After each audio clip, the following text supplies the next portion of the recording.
We don't know why time flows in the direction it does. We don't even think there's a reason it flows the way it does. Well, about that, 3 years ago I made that video. A video that's likely chock full of inaccuracies and damagingly simplified analogies.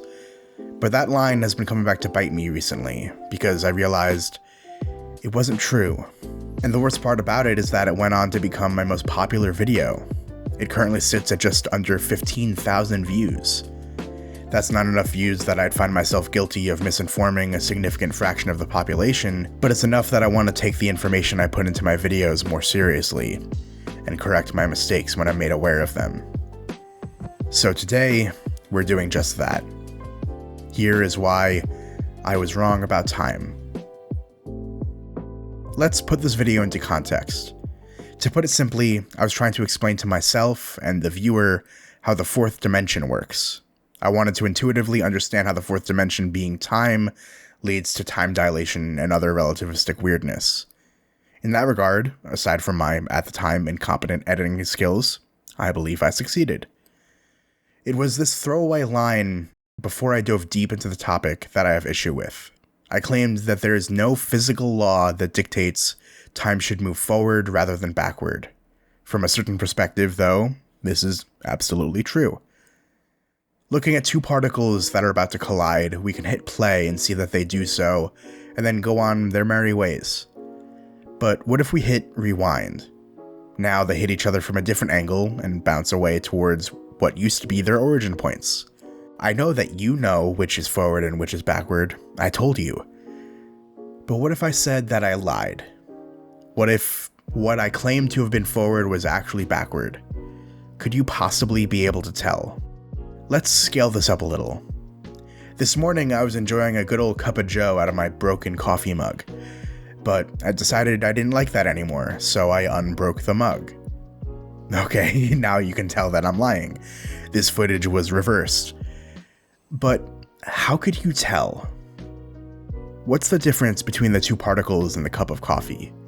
Why is it so clear to us that some things only go in one direction, but not others? To us mere mortals, the mug seems to only have two states, broken or not broken. Physicists call these macrostates. But if we zoom in on the microscopic level and picture the molecules that make up the mug, we get a completely different picture. We see when the mug is whole, the molecules are ordered and have little room for deviation. Sure, you could replace this silicon atom with that silicon atom, but all the atoms have to make up a strictly mug-like shape. However, if we smash the mug on the floor, that order goes out the window. We see all the different ways the ceramic can fracture and shatter. The pieces can skid across the floor, bumping into other things and shattering more. Some microscopic bits can fly off and go into the fridge. There are an untold number of ways the mug can be broken. The possibilities within these two macrostates are called microstates. And as we saw, there are more microstates when the mug is broken than when it's whole. Generally speaking, things will go from a macrostate with very few microstates to one with many. This tendency is called entropy. A system with low entropy will be one with few microstates, and one with high entropy will have many. And this is one of the only parts of fundamental physics that favors a single direction in time. Something that a lot of people seem to get hung up on when astrophysics is discussed is the idea of the Big Bang. Of course, it's not particularly intuitive, and if you don't look too deeply into it, it can sound like nonsense. But with what I just shared with you, at least to me, that conclusion seems inevitable. We know that the universe is expanding. At least I think we know that. There might be some confounding evidence on that. But let's assume it is. If we extrapolate backward, the universe must have been smaller in the past. At the rate of the expansion, and the known acceleration of that rate, how long ago was the universe the smallest it ever was? 13.8 billion years ago. How small was it? Infinitely small. But that's not the only frame in which this makes sense. Thermodynamically, it also tracks. If the universe was infinitely small and all the mass and energy in the universe was in a single point, that seems pretty highly ordered, doesn't it? That's one hot cup of joe.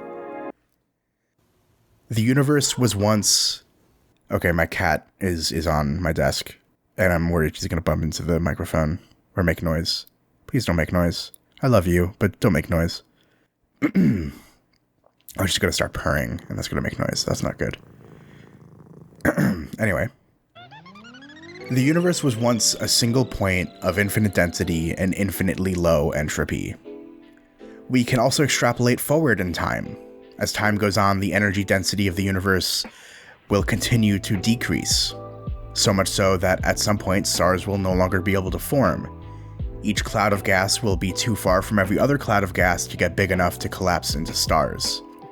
Someday, every atom in the universe will be equidistant from every other, and nothing will ever be able to happen again. This is called the heat death of the universe. Pshaw, I don't care about the past, and I certainly don't care about the future. What about right now? What about life on Earth? Doesn't life break entropy? Well, yes and no. To explain, I'm gonna have to risk getting a tad overstimulated. I don't like sand. Here we have a sandbox. It's full of sand, if you can believe it. If you leave it alone, as time goes on, the sand will flatten out from the wind and the rain and the elements. But let's imagine a child comes around and builds a sandcastle. I know what you must be thinking. But super funny, attractive YouTube guy, doesn't the sandcastle have lower entropy than when it was just flat? My response would be something like, oh, you flatter me, random stranger with remarkably good taste. And while that is correct, the child expended energy to lower the entropy. That energy expenditure turned the ordered ATP, oxygen, and water in their cells into heat and the mechanical work that lowered the entropy of the sandbox. So at best, the entropy in the system of the sandbox and the child stayed the same. Also have a girlfriend, so keep it in your pants. So life does not break entropy. We happily thrive within the rules of thermodynamics. We just kind of live on the edge of it. Life creates pockets of low entropy, but those pockets don't last long, and they have their own ways of increasing entropy at the same time. Have you ever wondered why the food chain is the way it is? Why do most animals eat animals that are smaller than them? Aside from physical limitations of jaws and digestive tracts, and vor. We're not going to talk about vor. Picture an atom of, say, carbon in an animal on the bottom of the food chain. Then picture another carbon atom somewhere else in the animal. Take note of how far away from each other they are. Then, oops, it got eaten. Now those same two carbon atoms are in a bigger animal, and they're further apart from each other. Then that animal gets eaten, and then another, and each time the atoms get further and further apart. The number of possible microstates gets bigger as the animals get bigger. There are some exceptions, like in the Pleistocene, when humans regularly took down woolly mammoths and other megafaunal animals.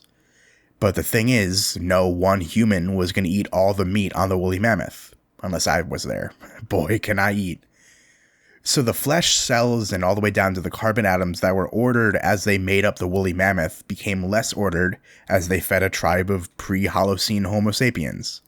Even if I was there and I alone managed to eat a whole woolly mammoth, my corpse following my death from overeating would decay into fertilizer for a tree or other plants. Everything inevitably spreads out, even where life is concerned. And boy am I spreading out, but no, seriously, someone help, get me some Zepbound quick. The thing to take away from all this is that everyone plays a vital part in the natural processes the universe demands we go through. Everyone that ever lived acted as a matter and energy fan. We pull energy and matter in, shuffle it like a deck of cards, and then let it leave in a different direction and concentration than when it entered. So much so that everyone matters, even if you might not feel like you do. Hell, even people who only lived for short times mattered deeply and greatly. When the universe becomes a featureless, eventless void, there will still be atoms. There will still be matter floating around, never to interact with any other matter ever again. But the exact order of those destitute atoms will be irrevocably changed because you were here. Entropy demands it to be so. Because there is a past, present, and future. I know that now, that they're different things. They're different because you weren't here in the past. You are here in the present, and the future will never forget you. The universe will make sure of it. Thanks for watching. Hey! You made it to the end of the video. This one was a long time coming, and it was also a blast to make. I put a ton of work into upgrading the visuals for my videos moving forward. I've been slowly but surely learning Blender. I'd love to do a video on just that one day, if I ever remember to record me making something. I wanted to quickly talk about why my videos look the way they do. I have a rare form of blindness called achromatopsia. Simplifying a lot here, I'm extremely light sensitive, completely colorblind, and my vision is just very poor overall. So when I started making assets for my videos from scratch, I made it a point to not use color at all. Not only because it's easier to not have to worry about it, but because I think it's important to make things in a way that feels representative of me and the way I see the world. I also wear very dark sunglasses in real life because of my light sensitivity, hence my avatar's shades as well. I want to say this video was made with some help from AI, mostly as a brainstorming tool and to help me learn Blender. Absolutely no AI-generated text, images, or audio was used in the final product of this video. With that out of the way, thanks again so much for watching. It'd mean the world to me if you hit the subscribe button. Getting to 1,000 subscribers would be a game changer for me. I would love to make this into a career if I can. Thanks again. See you next time.